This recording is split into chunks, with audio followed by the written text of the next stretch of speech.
बड़ा अपडेट आपको देते, जैसा कि आपको मालूम है जौहर यूनिवर्सिटी पर अब बुलडोजर चल सकता है और ऐसे में आजम खान की पत्नी जौहर यूनिवर्सिटी पहुंची, यानी बुलडोजर एक्शन के आदेश के बीच ताजीन फातिमा जो कि पत्नी है वो पहुंची हैं आजम खान की। ये यूनिवर्सिटी आप देख रहे हैं एकर्स में फैली हुई ये यूनिवर्सिटी है जहां पर अब ये बुलडोजर एक्शन होगा, लेकिन इसी बीच उनकी पत्नी जो है ताजीन फातिमा वो पहुंची हैं इस वक्त और ये तस्वीरों में हम आपको दिखा रहे हैं, यूनिवर्सिटी पहुंच चुकी है। और इस बीच आजम खान की जौहर यूनिवर्सिटी से जुड़ी एक बड़ी खबर आपको बता दें, रामपुर डेवलपमेंट अथॉरिटी का कर्मचारी यूनिवर्सिटी पहुंचा। वहां यूनिवर्सिटी एडमिनिस्ट्रेशन को नोटिस देने के लिए पहुंचा था। आरडीए का ये जो कर्मचारी है, बिना इजाजत बने 38 ऐसे भवन हैं जिन्हें ध्वस्त करने का आदेश है और इसी आदेश की कॉपी लेकर ये अधिकारी जो है वहां पहुंचा है कर्मचारी आरडीए का। ये इस वक्त बड़ा अपडेट आ रहा है, यानी अब यहाँ जो 38 जो इमारतें हैं उन पर ये बुलडोजर एक्शन होगा और इसी का नोटिस लेकर पहुंचा है।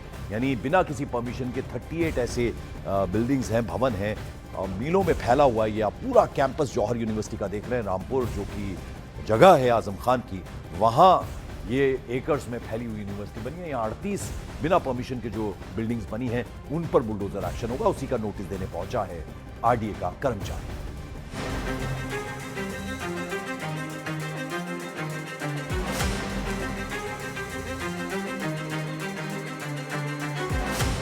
जौहर यूनिवर्सिटी पर बुलडोजर एक्शन की तैयारी।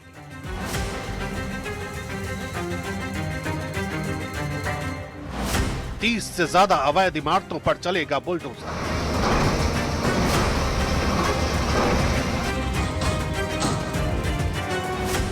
आजम के ड्रीम प्रोजेक्ट पर बुलडोजर एक्शन के लिए 15 दिन की मोहलत।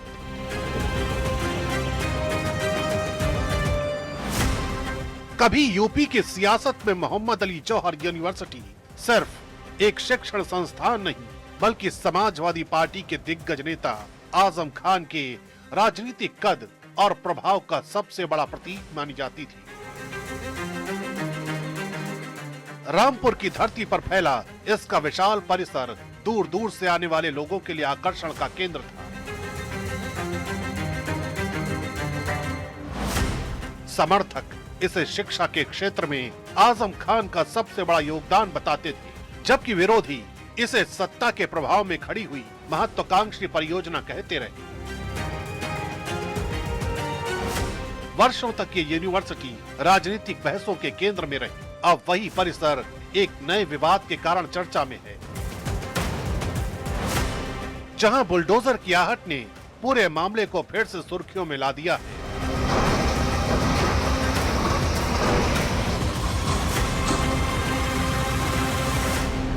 ये कुछ दिन पहले संज्ञान में आया था कि जौहर विश्वविद्यालय के अंदर जो निर्माण है वो नियमानुसार नहीं हुआ है।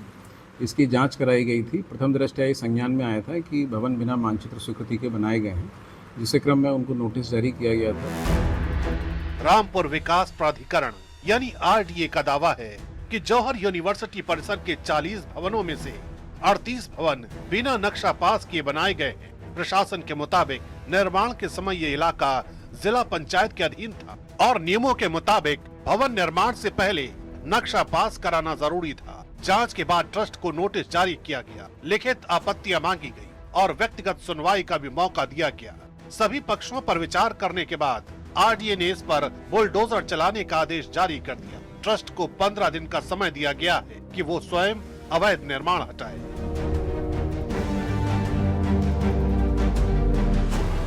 ऐसा नहीं होने पर प्रशासन नियमानुसार कार्रवाई करेगा। ये आदेश अब पूरे प्रदेश में चर्चा का विषय बन गया है। जौहर यूनिवर्सिटी को लंबे समय तक आजम खान के राजनीतिक प्रभाव और प्रशासनिक पकड़ की मिसाल माना जाता था। कई एकड़ में विकसित इस परिसर में शैक्षणिक भवन, पुस्तकालय, छात्रावास, अस्पताल और आधुनिक सुविधाओं का बड़ा ढांचा तैयार किया गया।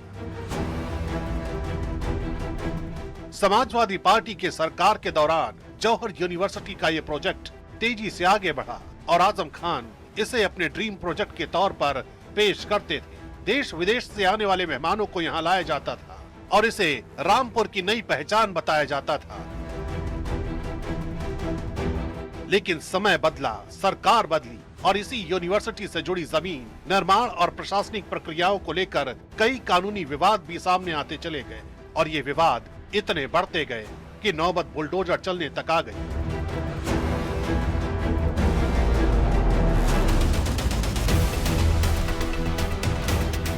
और अब सबसे बड़ा सवाल यही है कि अगले 15 दिनों में जौहर ट्रस्ट क्या फैसला लेगा। अगर ट्रस्ट आदेश के खिलाफ अदालत का दरवाजा खटखटाता है तो मामला कानूनी लड़ाई का नया मोड़ ले सकता है। वहीं अगर कोई राहत नहीं मिलती और आदेश प्रभावी रहता है तो रामपुर विकास प्राधिकरण 38 भवनों पर बुलडोजर एक्शन शुरू कर सकता है। प्रशासन का कहना है ये कार्रवाई पूरी तरह नियमों और कानून के मुताबिक होगी, जबकि ट्रस्ट की ओर से आगे की कानूनी रणनीति पर सभी की नजरें टिकी हैं। जिस यूनिवर्सिटी को कभी आजम खान की सबसे बड़ी राजनीतिक उपलब्धि माना जाता था, उसका भविष्य अब अदालत और प्रशासनिक फैसलों पर निर्भर दिखाई दे रहा है।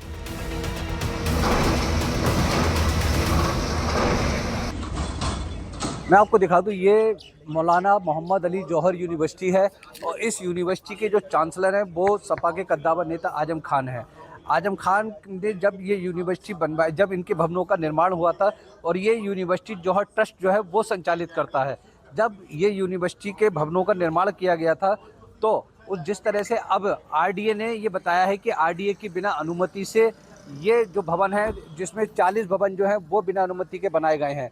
इस पूरे मामले का नोटिस जो था वो आरडीए ने जौहर ट्रस्ट को भेजा था। जौहर ट्रस्ट ने इसका जवाब दिया। जवाब में उन्होंने बताया कि जो 2 भवन हैं उन 2 भवनों को जो उस समय आरडीए नहीं था तो इसलिए जिला पंचायत जो था सीगन खेड़ा, जिस क्षेत्र में ये यूनिवर्सिटी है वो सीगन खेड़ा कहलाता है, वहाँ जिला पंचायत लगती थी और जिला पंचायत से ही उन्होंने 2 भवनों की अनुमति ली थी। लेकिन 2 भवनों के बाद क्योंकि 40 भवन यहाँ बने हुए हैं, 38 भवनों की यहाँ जिला पंचायत से भी अनुमति नहीं ली गई। ये पूरी बात उन्होंने, जो यूनिवर्सिटी का प्रशासन है, उन्होंने भी अपनी बात में कहा कि सिर्फ 2 भवन जो है उनकी जिला पंचायत से अनुमति ली गई थी, लेकिन 38 भवनों की अनुमति नहीं है। तो और उत्तर प्रदेश के रामपुर में बनी जौहर यूनिवर्सिटी सिर्फ एक शिक्षण संस्थान नहीं रही, बल्कि पिछले कई वर्षों से लगातार कानूनी और प्रशासनिक विवादों के केंद्र में भी रही है। यूनिवर्सिटी से जुड़े मामलों में भूमि अधिग्रहण की प्रक्रिया, किसानों की शिकायतें, सरकारी और निजी जमीन पर कथित कब्जे के आरोप, निर्माण स्वीकृतियों को लेकर उठे सवाल और लीज की शर्तों के पालन जैसे कई सारे मुद्दे समय समय पर चर्चा में रहे। और ये जो मामले हैं, इनमें प्रशासन ने अलग अलग चरणों में जांच और कार्रवाई भी की, जबकि आजम खान और जौहर ट्रस्ट ने कई आरोपों को अदालतों में चुनौती देते हुए उन्हें राजनीतिक कार्रवाई बता दी। यही वजह है कि जौहर यूनिवर्सिटी लंबे समय से सिर्फ शिक्षा का केंद्र नहीं, बल्कि कानूनी लड़ाई और राजनीतिक बहस का भी अहम विषय बनी हुई है।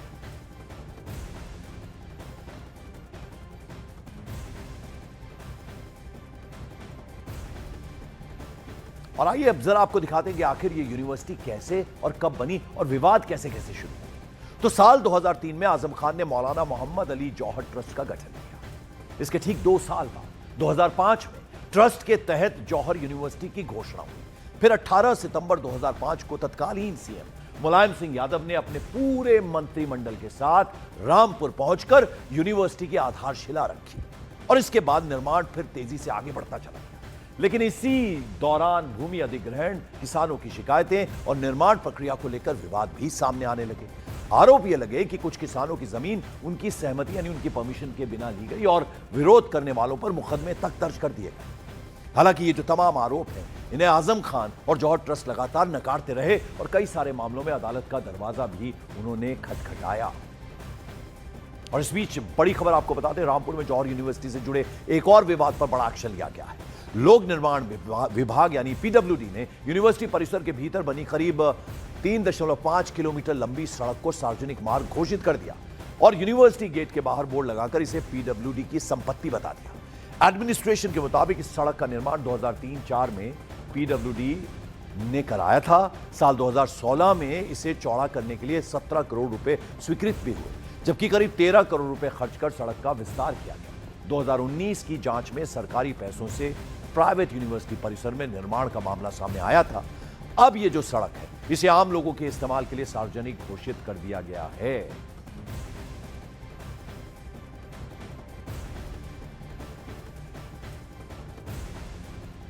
और जौहर यूनिवर्सिटी पर बुलडोजर एक्शन को लेकर विपक्ष अब मुखर हो गया है। समाजवादी पार्टी से लेकर कांग्रेस अब इस मुद्दे पर योगी सरकार को घेर रही है।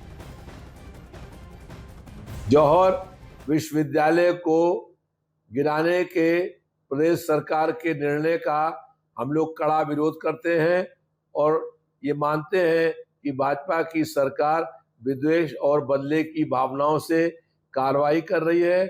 समाजवादी पार्टी के राष्ट्रीय अध्यक्ष माननीय अखिलेश यादव जी के संज्ञान में बात आ गई है, वो निर्णय करेंगे और इस पर बड़ा संघर्ष भी चाहिए। सच बात यह है कि जब से योगी जी की सरकार आई है, आजम खान साहब को टारगेट कर रही है। कभी बकरी चोरी का मुकदमा कर देती, कभी मुर्गी चोरी का मुकदमा कर देती, कभी किताब चोरी का मुकदमा कर देती है। अब आजम खान साहब सारे मुकदमों से अगर बरी होकर के आए हैं, तब उनकी यूनिवर्सिटी की ध्वस्तीकरण की कार्रवाई करने की बात करी है। आदरणीय योगी जी, यूनिवर्सिटी में सब बच्चे पढ़ रहे हैं, बच्चों की पढ़ाई को आप डिस्टर्ब करने की जो कोशिश कर रहे हैं, ये राम मंदिर चढ़ावे की चोरी जैसा पाप है।